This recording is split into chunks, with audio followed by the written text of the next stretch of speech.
Welcome to another Graham Kinnear video, this time looking at the party wall injunction case of Seeff v. Ho. The case of Seeff v. Ho was heard in the Court of Appeal and related to an alleged oral waiver of obligations under the Party Wall Act.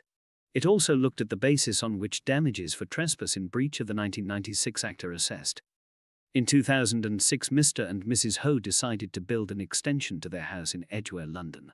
The works included the conversion of a garage, which shared a party wall with another property, and the creation of a hipped garage roof at the same height as the existing roof.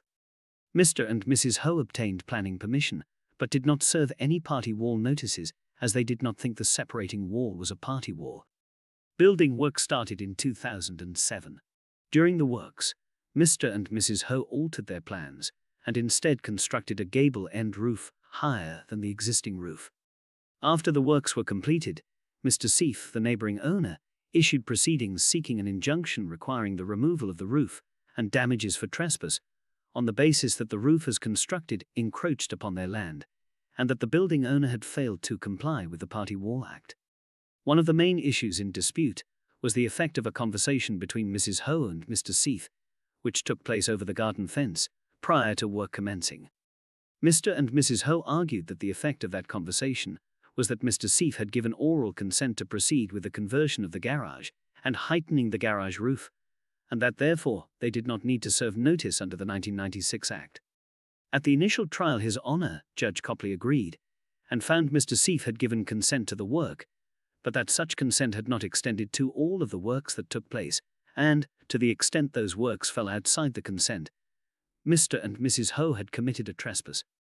Lord Justice Thomas, giving judgment in the subsequent Court of Appeal proceedings, took a different view and stated that an informal discussion over the garden fence cannot be taken objectively as a simple consent to proceed with the work.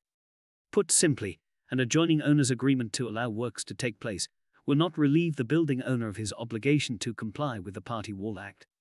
This decision is consistent with the decision of K. v. Lawrence, in which the court found that the only way a building owner can undertake the type of works set out in Sections 1, 2 and 6 of the Party Wall Act is to serve the relevant notice and follow the statutory procedure.